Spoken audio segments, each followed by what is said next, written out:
Welcome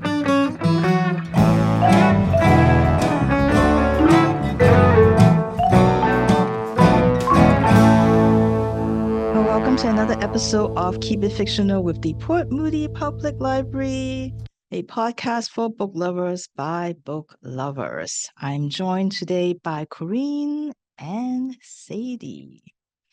So instead of a existential question today, we're going to start with a little bit of a trivia game because Sadie is the queen of trivia at the library and Corene is extremely competitive, as we all know. So I'm just going to pit those two against one another and see what happens. It's Anyway, not fair. I usually have the answers. I usually get the answers. Well, you get to be on the other side and see what you have subject everybody to. This should be fairly easy because I think it's more a matter of like realizing, oh my gosh, this is like how old again? Because today we are going to be talking about some anniversaries, 2025. What are some of the books, movies, TV shows, etc., songs, albums that are celebrating an anniversary year. So the choices are basically like 10-year anniversary, 25th, 50th, and 100. I think that's what we're going to do. Okay, so 10. So it kind of helps you narrow it down a little bit. I'm not asking for like more specific. Okay. So I think the first one should be fairly easy because every year in the beginning of the year when the year turns into new year, they always like list and list of like this is how old this thing is. So Mrs. Dalloway by Virginia Woolf. Sorry, I don't know why I'm holding up my hand I in like don't an know audio either. media. It's an audio media. It's 100 years old this year. 100 years old, I'm yes. just too polite, too used to it. Yes, 100 years old, along with, I think, one of Corene's favorite book, one of my most hated book, Great Gatsby, also turning 100 year this year. Britney Spears album, Oops, I Did It Again. Sadie. 25 years. 25 years. Scary, but 25 years. Right? When I'm looking at the list, when I'm putting this together, I'm like, is this how old now? Like, what? The movie The Phantom of the Opera, the movie version of that. 10 years? 20. Okay, are we talking about like the Gerard Butler one where he like growls his way? The really, I mean, I'm gonna give it away. Oh, the like really the old one, the original one. Oh, okay, the like 100 years original, old. Yes. 100 year of The Phantom of the Opera. Sadie's favorite, Gilmore Girls. 25 years. 25 year, yes, 25-year anniversary of that. Queen's album, one of my favorite, A Night at the Opera. 25 years. It's like Jeopardy. If you don't like hit the button fast enough, just hit every button. If you don't hit the unmute fast enough, then you don't get to answer. Yes, 50 years, Queen at the Night of the Opera.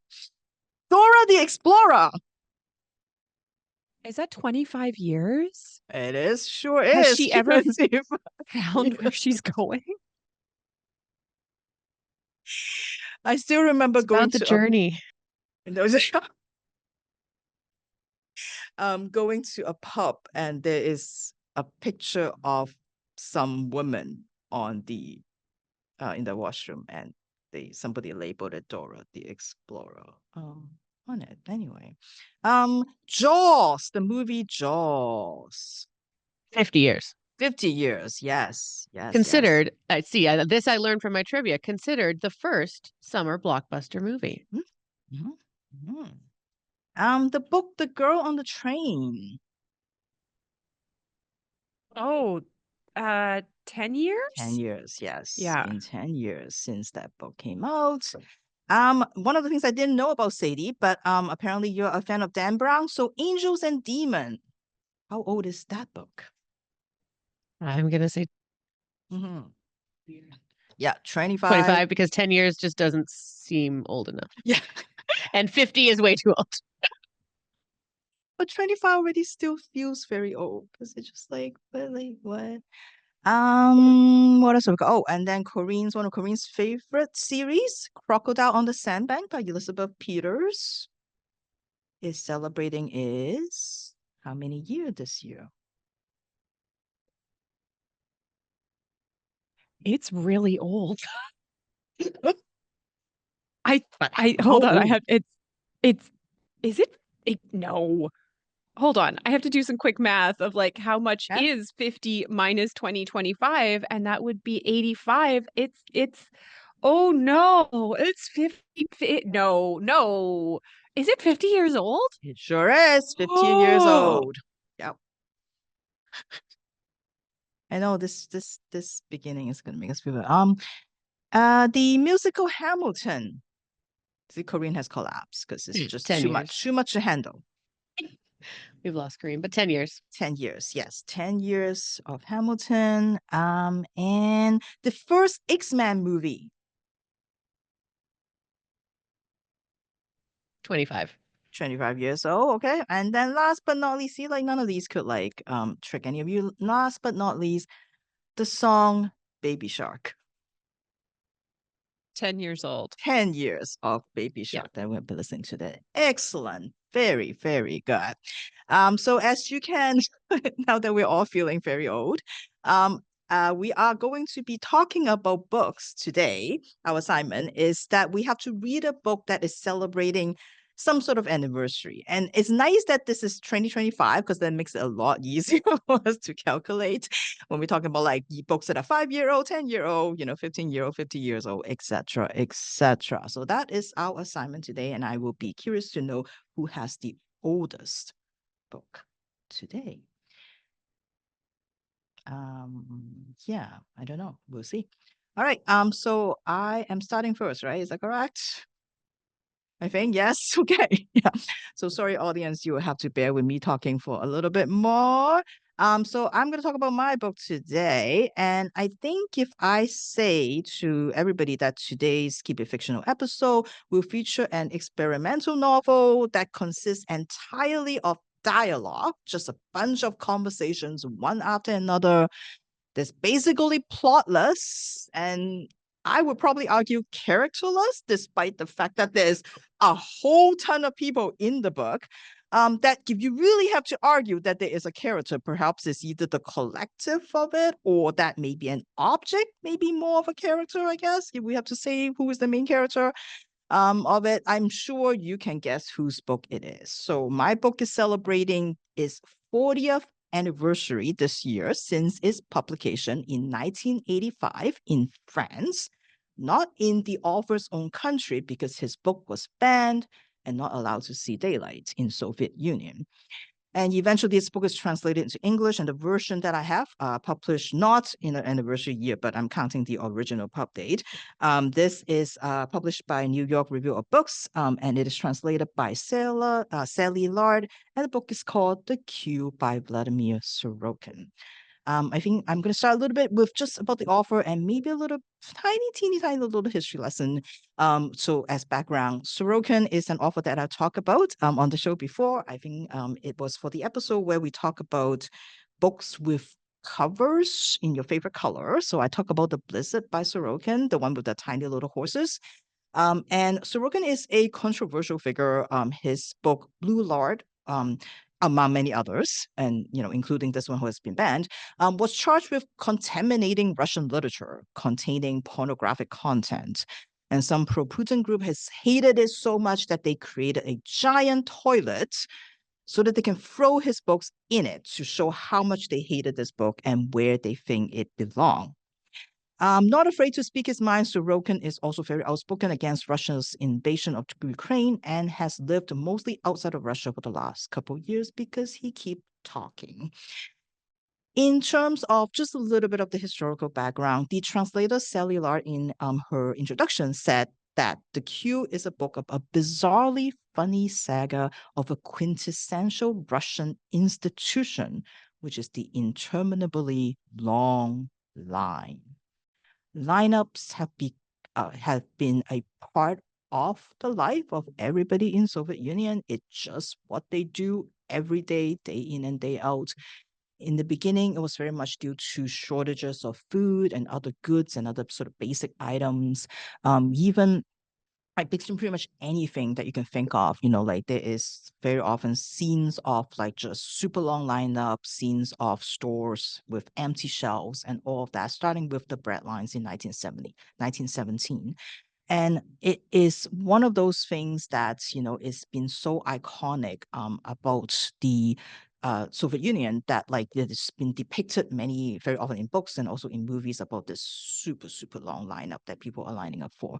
Either it is due to, policies to the government or due to like war and many other reasons that created all these shortages. And so the queue has been sort of part of their life. And with the end of the Soviet Union, sort of the queue also kind of disappeared. But it has always been a part of kind of their collective identity, and perhaps it sort of symbolized a little bit about the hopes and dreams of a nation. And as I mentioned, The Queue is a book this book is just pure dialogue, but unlike a play, which who's speaking, we only get these like long dashes to indicate that we are switching speakers and that's the new line. And so the speakers were never identified unless the name just happened to come up, in the conversation itself. Nonetheless, there are some recurring personalities that will come up and that you will recognize them as they come up again, like the mother who's yelling his son to get back in line again, and so, and all of these people, and we're talking about like thousands and thousands of people, are in line to buy something. Buying what? We don't really know. There are many, many discussions of it. We know that they are probably all allowed to buy two, we think, or at least that's what people are saying. And they're talking about something that they're buying that might be imported. And so they talk a lot about like where this batch might come from that they're going to get today. And they talk a lot about the quality, what are they made of, like the material, and the color options that might be available to them today. But we never really quite find out what they are lining up for. And that seems to be quite typical. You hear that there's a new delivery, there's a new shipment, and you just go line up. That's just what you go do. Or you see a lineup, you just join it because that means something is being sold and you want to line up and get it. And so much of the conversation in this book is dominated by kind of how fast and how slow the line is moving, and again, we're talking about very, very long line, one that goes around corners of buildings, down the alley, into a courtyard, it zigzag a little bit in there, and then comes up another building and on and on and on. And where we are, at least, we can't quite see the front. So, we don't really know. It's harder to gauge kind of like how fast we're moving and, like how fast are we going to get to the front so we can buy whatever it is. There's sometimes like accusations of like people pushing and shoving. And then there's other people saying like, well, no, I'm not the one who elbowed you in the face. And there's also the anxiety of like not knowing if you're going to get to the front before they sold out and how much is left, how much stock do they have today? And, like how long are they going to stay open for? It's all very much unknown. And there's a lot of the conversations about that. And of course, whenever there's rumors that there's like some additional deliveries while you're standing in line, people are getting excited about that. And also the general discontent and the complaints when suddenly there's buses who drop off groups of people and the people in charge are saying, oh, on loudspeakers saying, yeah, no, these people are special. They don't have to join the line from the back. They can just go get the stuff now. And a lot of complaints about the cops not doing anything about it. And then, of course, there is the roll call. There are, again, thousands and thousands of people in these lines, and sometimes you have to line up overnight. And this is not just a one-day thing. So very often you'll be assigned a number that you write down on your hand, and they will take your name. And so that when they reopen the line, whenever that is, because you don't want to miss your roll call, if you are not there and if you don't say present when they call your name, then you are going to lose your spot. So there are pages of this in the book. And that shows just like this roll call and all the names that represent all the different groups in the lineup. And it's quite amusing. And because the queue is such a part of their daily life, there are very much an etiquette and sort of unspoken rules that everybody's aware of, that how you behave in a queue. And leaving the queue is something like quite, regular. And all you have to do is just making sure the person in front of you know that you are behind them. And then like they, and they will keep your spot. And there's never anyone denying that you were there when you come back. and you often have to leave the queue. You could be there for hours. You have to go to the washroom. You have to go get food. So people are very, very used to this, people leaving the line. And also, whenever you join the line, you always make sure that the person in front of you, you ask them, make sure that they are the last person before you join, because you don't budge in.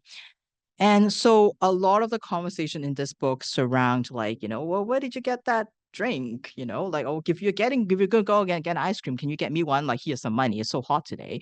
Or like, oh, do you know, like, if they have sold out, like, like of milk in the store up front, we're almost there. We almost can go there and get some milk. And do you know what time the laundromat closes? Because I wonder if I can go and pick up my stuff before I, like whether I should leave the queue or like stay here. And so there's a lot of that, like just people talking about, like what they have to do and just the regular things that you have to do if you have to stand in line for hours and hours. And there is the lineup in unrelated kind of conversations also about their daily life, the socializing, the gossiping, as Sorokin pointed out in the afterword. This is really a place where people kind of, that's camaraderie, that you are like chatting with random people, you're socializing, you're gossiping. And there's like bits and pieces, there's pages of like people just doing crossword puzzles and they're yelling out answers or trying to figure out answers together kind of thing. So all the other things that sort of happen in this lineup, it's just a wonderful microcosm in here. Sorokin also takes full advantage of the book format to represent other things that you may have to do in the queue or other things that people are doing in the queue. Um, how is a book about a lineup so entertaining? I don't know, but it is. I thoroughly enjoy this, and I think it really gives you that sense of like like the whole queue is sort of this symbol of a time when everybody's waiting for something to happen, waiting for the country to progress, waiting for something. Nobody quite know what it is, but they know that like they are stuck kind of in a moment where it seems like nothing is going on, but that you just have to wait. So it's really very much like kind of an identity for the people that live there.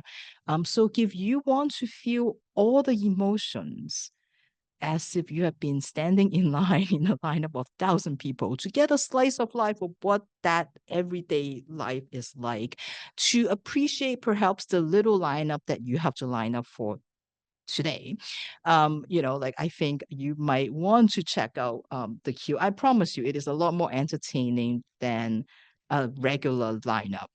And I think because the book was published, like in 1985, so it fits sort of today's episode. So it kind of jumped the queue, so to speak, in terms of my reading all my Sorokin books. Like I have been like wanting to read more of his books after the Blizzard, and I was told that this book, this book and the Blizzard, I would say also, are like kind of his more normal and regular works. His other books are supposed to be like super banana pants, include people being eaten. So of course, that I will have to go find those books, but I'm not going to look it up which is the one because I want to be surprised. Anyway, so I am very, very excited to read more of his works. I hope that I can get to them sometime this year. But the one that is celebrating 40th anniversary this year is The Queue by Vladimir Sorokin, translated by Sally Laird. All right. Okay. So mine is 40 years old. How old is your book, Corene? A measly, sprightly, springly 25. So I was going through kind of like books that I had read a long time ago, trying to see if there was like a good anniversary book that I could revisit, one that I had read a long time ago that maybe I could read again now. And as we did in a previous episode, kind of see if it holds up. So I went to a book that I had read in 2016, which is almost 10 years ago. 10 years ago, which is a lot to take in as a number. I think I'm still kind of like recovering from Virginia's quiz a little bit. And this was one that was published in the year 2000. Remember the big hullabaloo? I had kind of Googled like books that were published in the year 2000, books that were published in 1995. And it was very interesting seeing what were the popular books then and what has kind of held up. Ones that kind of withstood the test of time and ones that really didn't, that were so big at a particular time and then have just kind of like faded into obscurity. And I think that this particular author kind of had a big moment in the early 2000s, and then I don't think is as prolific right now or kind of as well known. And this was kind of like her biggest book. It introduced a brand new series. I remember, oh boy, this is working at my local public library and people coming in for this series and asking for this particular author, and I just was not interested at the time that it came out, so I read it 16 years later. And it's very charming and quirky, and it's funny that you mentioned the Gilmore Girls because it's very Gilmore Girls-esque, and even though it's published in the year 2000, it absolutely has the sensibilities of, like, the 90s rom-coms. Like, the main character has a very distinct voice that I'm pretty sure Meg Ryan could have done the audiobook for, no problem. Yeah, so it was really kind of fun to go back and look at this book and look at this series and look what was kind of considered like a fun poppy read at that particular time 25 years ago. So the book that I revisited was Adriana Trigiani's, something I've never said out loud, Big Stone Gap. And so this might be familiar to you. She had an entire series kind of centered around this. There was a movie made of it with Ashley Judd that I have not seen. Whoopi Goldberg was also in it. I haven't seen it. I don't know if you can track it down. And for a while, her books were very, very popular. And so this is the first one in the series that centers around Ava Maria Mulligan. And she is living in the very small town of Big Stone Gap in the Blue Ridge Mountains of Virginia. So this is kind of like an Appalachian story. And I know that I'm misspeaking Appalachian. So I apologize for that. Now, Ava Marie has only left Big Stone Gap once in her entire life. She left to go to university to get her pharmacist degree so that she could go back to her hometown and take over the pharmacy that her father runs. Now, she considers herself an unsavable spinster at the ripe old age of 35. She spends most of her time hand delivering her medicines to the various extremely eccentric characters of the small village, and that's where the Gilmore Girls-ness of it all really comes in. Everyone's a character. No one is just chill and normal. And essentially kind of taking care of everyone that lives in this small town. She is a caretaker, she is a giver. Um, the town is full of like lovable wackos like Ava Lou, who runs the mobile and is lusty, I think is the word I'm going to choose. There's Fleeta, the chain smoking pharmacist assistant who's deeply into pro wrestling. And of course, there is the yearly summer theatrical extravaganza, the Trail of the Lonesome Pine. Sometimes my reading is really hard to read. And of course, rounding out these characters is Theodore Tipton, her best friend since high school, and she's probably been in love with him since high school. However, despite all of her best moves, he does not seem to be interested.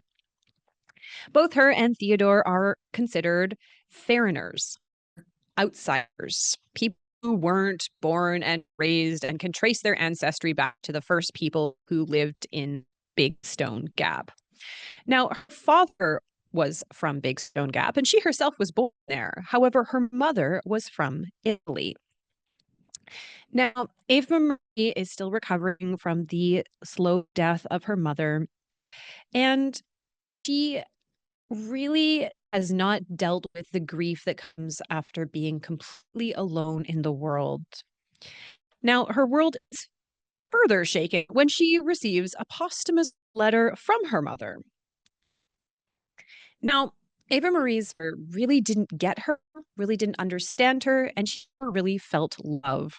There is a wonderful description from the book when she's talking about her father, Fred Milligan, and her lack of connection.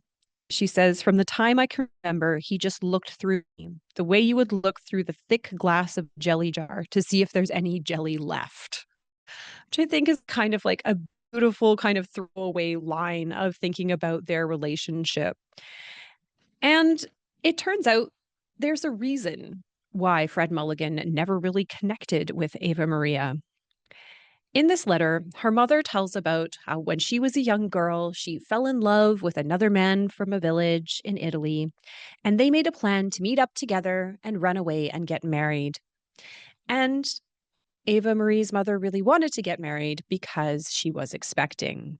However, when her mother shows up at the appointed place at the appointed time, she is also given a letter that says, unfortunately, he can't make it.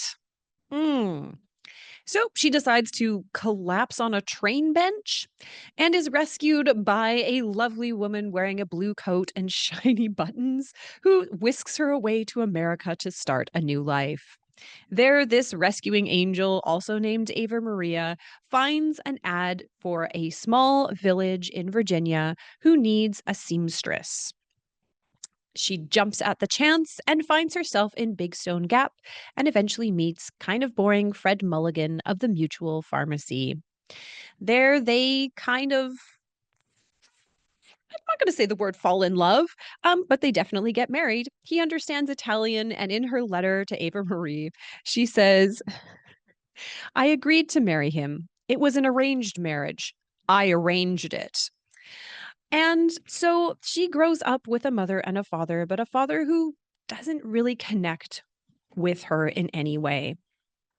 Now, the fact that her father, that she thought for all of her life, is actually not her father rocks her world. She is shaken. She feels like her understanding of herself and her place in the world has been completely wrong for so long. She is plagued by questions. Who is she? Who is she really? She's always considered herself a caretaker, but who takes care of her? Soon after the news get out, she's bombarded by marriage proposals, plural, and her father's family is trying to steal her money and inheritance under the claims that she is not really a daughter of Fred Mulligan. She may lose her place in the world. She might lose her livelihood in the pharmacy if her family succeeds. And in the middle of all this, she is trying to arrange for a visit from Elizabeth Taylor. Oh, life is so hard. So, if you're looking for something that's extremely, I'm going to use the word twee, it's very, very charming book. Reading it again, like there are parts of it that held up. I really love the way that she writes. It's very fun. However, kind of flicking through the Goodreads reviews, it really depends whether you connect or do not connect with the author's voice. As I said, it's really like a time and a place. If you kind of watch Meg Ryan movies now, you're like, hey, relax. Constantly whining, constantly complaining, quirky but fun, but like, oh, oh, oh. It's a lot of that energy. And I feel a lot of like modern readers that comes off as like annoying and unpleasant and immature and inauthentic. And going through the more recent reviews, a lot of people find the voice really annoying. However, as someone who grew up on 90s rom-coms, I'm like, oh, I recognize this stereotype. Like, I recognize this voice. I recognize this tone. I really get it. And I find it funny and charming. But again, that's like a cultural shift that happened, right? These books are set in the 70s, but they're written with a 90s sensibility. She's trying to like juggle her job and her career, but also love and try to find fulfillment and self-actualization and trying to have it all in the way that Meg Ryan was also trying to have it all until Tom Hanks cruelly stole it from her and destroyed her family business. He's the villain of You've Got Mail. He is. So it's very interesting, like how humor has shifted so much, even in 25 years. And so if you are like me and you think that Gilmore Girls happened like yesterday, I think you would really enjoy this book because it is speaking with such a voice from that time. And again, it is extremely Gilmore Girls-esque. All the townspeople are charming. All of them are quirky. All of them have got something going on. The romance is very sweet. Her trying to find a connect with her family is like very nice. There's a theatrical performance. It's very High School Musical. It's sweet. It's sweet. There's not a ton that happens. And that's okay sometimes. I mean, Virginia's book is about people waiting in line, so I feel like mine had a little bit more plot than that. But if you're looking for something like calm and sweet, and that is apparently 25 years old, you could check out Big Stone Gap. I will stick with my lineup. But it sounds like it might be a very good book for Sadie. Maybe. I mean, I can kind of see why it gets me into a movie. I think that kind of fits that. Yeah. So maybe a movie for Sadie to watch. Because I think Sadie's book taste may not be the same as movies sometimes. I don't know, right? Yeah. Anyway. Right. So a 25 book, a 40-year book. Sadie, what have you got? So mine is going to fit right in between those with a 30-year anniversary and one that has been made into a movie. And this book, I think it's safe to say it has been on my TBR for many, many, many years. It's a book that it just kind of seems like I have read it. It seems like a very Sadie book. And I did see the movie. I definitely have memories of watching the movie, as I'm sure many of us who grew up in the 90s do, because it is a very it's turned into a bit of a cult classic from the 1990s. And this book takes us back, as I said, 30 years to the year of 1995. And it tells the story of the Owens family. Now, you may be more familiar with Sandra Bullock and Nicole Kidman in the book Practical Magic by Alice Hoffman. So as I said, this is a book that I only just read, surprisingly, because it does hit a lot of the Sadie boxes. I would say that it's much more magical realism-esque than straight fantasy, but more magic than a lot of magical realism books I think have in them. And as I said, it tells the story of the Owens family. Now, for generations, the Owens have been blamed for everything that goes wrong in their Massachusetts town. No matter how minor or serious the issue was, the people of the town believed that the events were in some way impacted by the family who lived on Magnolia Street. This is no different for Sally and Jillian Owens. The two girls who were being raised by their aunts after their parents have died in a fire, both in their own way, craved a normal life. Now, they were given quite a bit of freedom by their aunts, who had not planned on raising two children. They were never told to go to bed before midnight or that they couldn't have ice cream for breakfast. There were very few rules at all, really, except for one. When the aunts had a visitor come to their back door, the girls were not permitted to be there.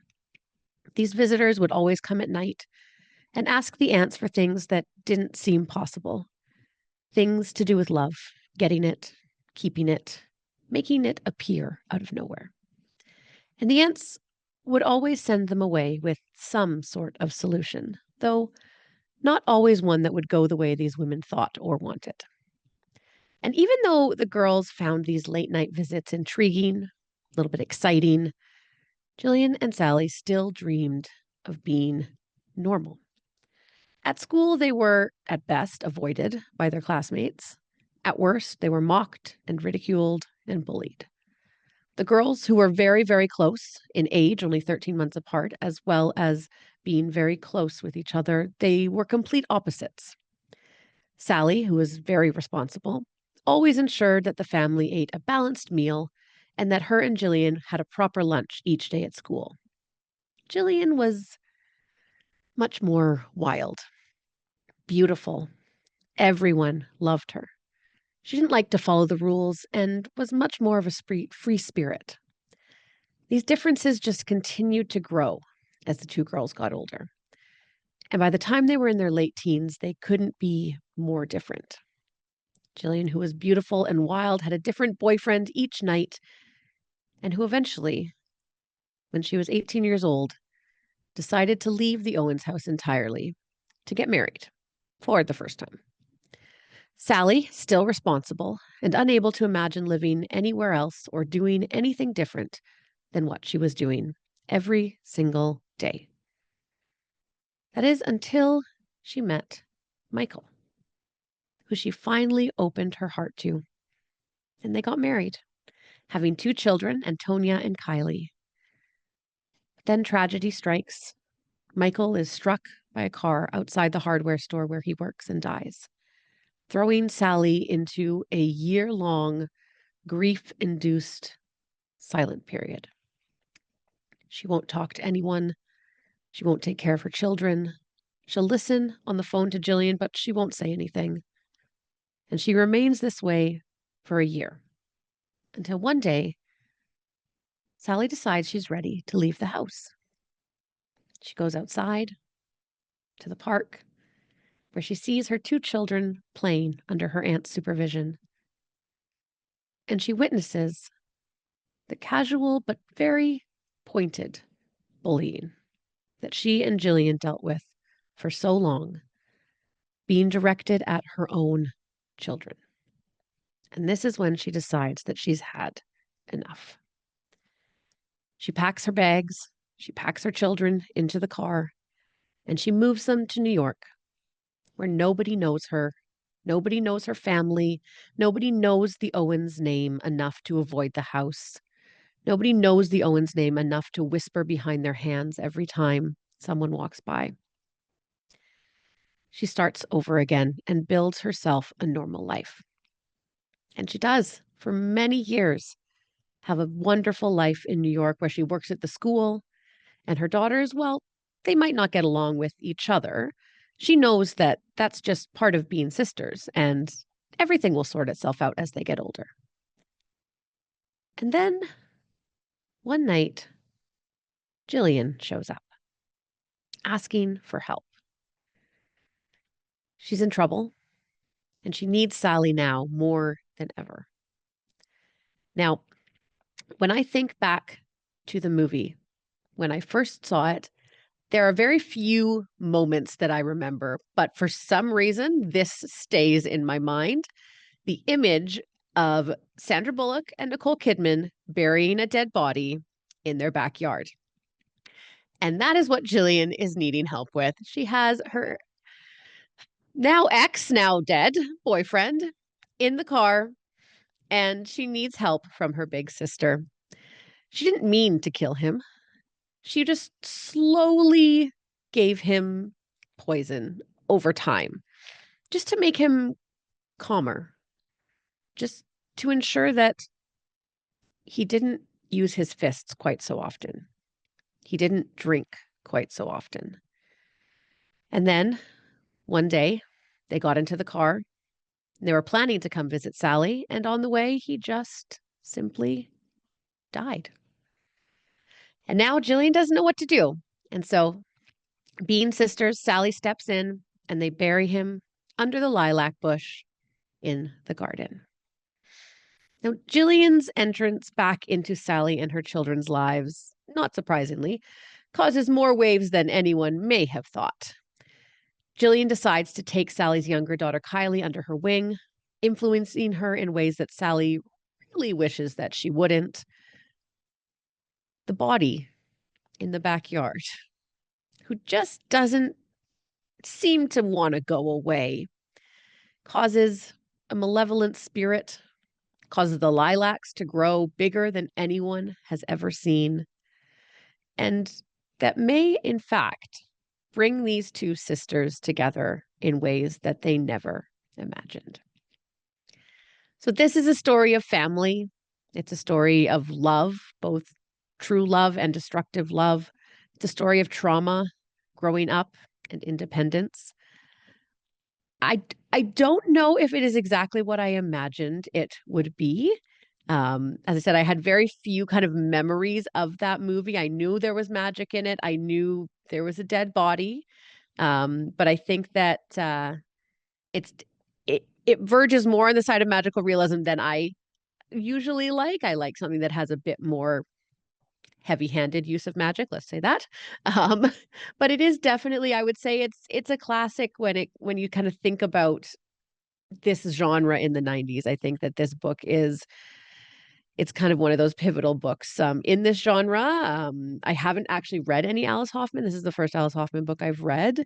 And so I think that if you are looking for something that is kind of like a really good representation of what like that kind of magical realism book is, it reminds me quite a bit of the Sarah Addison Allen books, which I imagine that she was probably quite heavily influenced by Alice Hoffman in her writing, and I have read quite a few of those ones. And so I think that if you like Sarah Addison Allen, if you like that kind of book, then this would definitely be a good pick for you. If you've seen the movie and you're curious, I would say do it. Read the book. Um, and I think that the movie is so ingrained in a lot of people's minds, and Sandra Bullock and Nicole Kidman are Sally and Gillian Owens. I think that's just what it is. And I imagine many people saw the movie before they ever, or if they ever read the book. And so that is what the story is. So yeah, I definitely enjoyed it. I'm glad that I read it. And I maybe will pick up another Alice Hoffman book. We will see what happens. So this is Practical Magic by Alice Hoffman. Thank you, Sadie. So another book that has a movie adaptation. Would you say which one is better? That's always a question. I mean, and both of you have read and watched? I have an opinion. Okay. Yes. I Of course actually, you do. of course, the movie is better. I really do, because I read the movie first and then I read the book. I was so disappointed with the book because I think it's a matter of tone.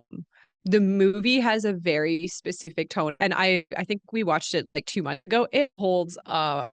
Honestly, one of like Nicole Kidman's best performances. It's so fun and so light, and it's so enjoyable. And I think the book is just a little bit darker.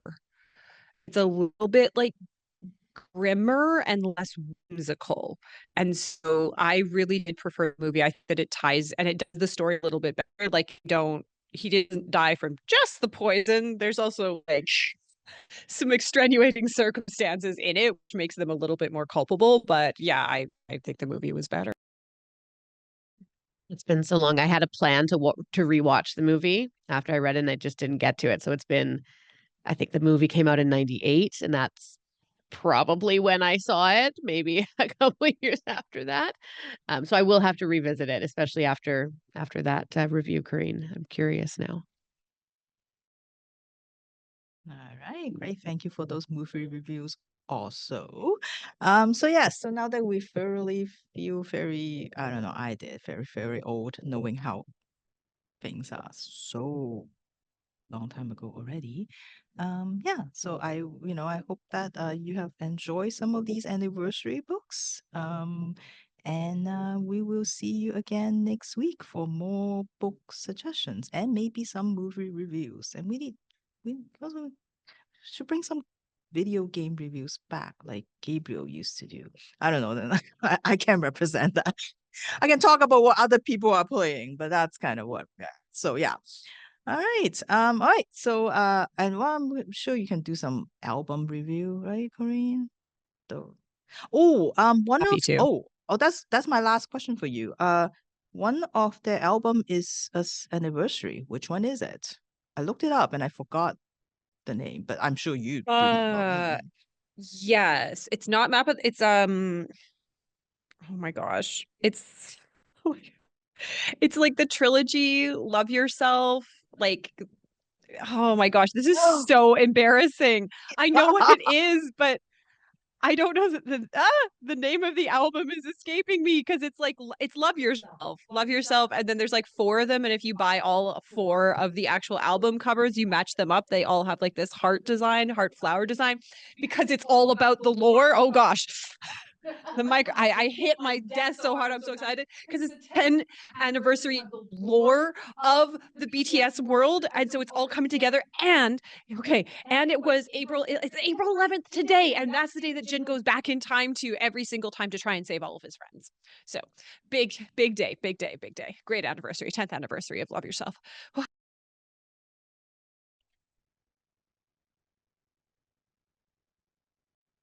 All right. Well, let's cut this off before we get another lesson, Sadie. All right. Well, thank you everyone for joining us. We'll see you again next week. Bye bye.